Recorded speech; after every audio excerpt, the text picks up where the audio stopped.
गर्भावस्था के दौरान शरीर का टूटना, वो भयंकर थकान और एनीमिया का डर। आज हम इसी के पीछे के विज्ञान को डिकोड करने वाले हैं। स्रोत सामग्री के आधार पर हम पोषण से जुड़े उन एकदम नए और प्राकृतिक समाधानों को करीब से देखेंगे जो इस समस्या से निपटने में सच में एक गेम चेंजर साबित हो सकते हैं। आज की हमारी इस चर्चा का एजेंडा बहुत ही स्पष्ट है। हम पहले गर्भावस्था में थकान और अनीमिया पर बात करेंगे, फिर आयरन की कमी के खतरे को समझेंगे। उसके बाद जानेंगे कि ये माइक्रोग्रीन्स क्या हैं, आयरन सोखने का असली विज्ञान कैसे काम करता है, और आखिर में इन्हें अपने आहार में शामिल करने के तरीके देखेंगे। तो चलिए बिना किसी देरी के अपने पहले बिंदु पर आते हैं, गर्भावस्था में थकान और एनीमिया। यह एक जाना माना तथ्य है कि इस दौरान शरीर की पोषण संबंधी मांगें अचानक से बहुत ज्यादा बढ़ जाती हैं। मतलब शरीर एक तरह से ओवरड्राइव में काम कर रहा होता है, और यही बढ़ी हुई मांग अक्सर उस लगातार बनी रहने वाली गंभीर थकान और कमजोरी के रूप में सामने आती है।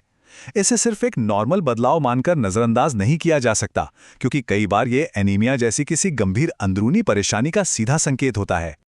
और यहीं से बात आती है हमारे दूसरे बिंदु की, आयरन की कमी का खतरा। अब यहाँ एक बहुत ही महत्वपूर्ण सवाल उठता है कि आखिर आयरन की थोड़ी सी भी कमी होने वाली मां और भ्रूण के विकास के लिए इतनी खतरनाक क्यों मानी जाती है?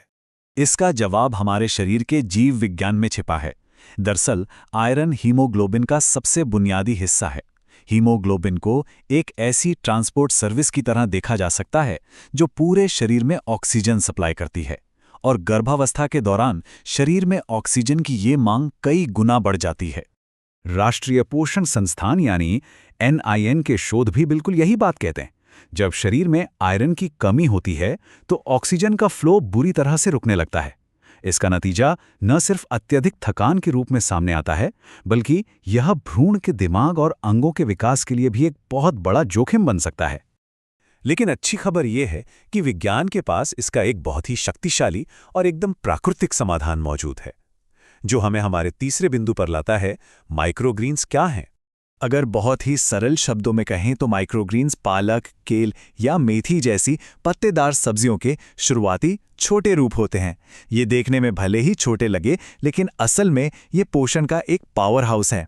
इनमें आयरन, फोलेट और ज़रूरी खनिजों की मात्रा सामान्य सब्जियों के मुकाबले कहीं ज़्यादा होती है। यहाँ एक बहुत बड़ा फर्क समझना ज़रूरी है। सिर्फ आयरन वाले फूड्स खाना एक बात है, जिसे पचाना शरीर के लिए अक्सर काफ़ी मुश्किल होता है। लेकिन दूसरी तरफ माइक्रोग्रीन्स का जो तरीका है वो फोलेट और विटामिन सी के साथ मिलकर एक चाबी की तरह काम करता है। ये चाबी शरीर के उस ताले को खोल देती है जिससे आयरन को बहुत ही कुशलता से सोखा जा सके। तो चलिए अपने चौथे बिंदु की तरफ बढ़ते हैं और आयरन सोखने के इस दिलचस्प विज्ञान को थोड़ा और करीब से डिकोड करते हैं। ये पूरी प्रक्रिया सच में कमाल की है। जैसे ही माइक्रोग्रीन से आयरन शरीर में पहुंचता है, उनमें मौजूद फोलेट और विटामिन सी एक बायोलॉजिकल कैटलिस्ट यानी उत्प्रेरक का काम करने लगते हैं। ये दोनों मिलकर आयरन को सीधे हीमोग्लोबिन में बदलने की स्पीड को नाटकीय रूप से बढ़ा देते हैं, और वो भी ऑक्सीडेटिव नुकसान को रोकते हुए। इसे थोड़ा और गहराई से देखें तो फोलेट आयरन के सही इस्तेमाल में मदद करता है।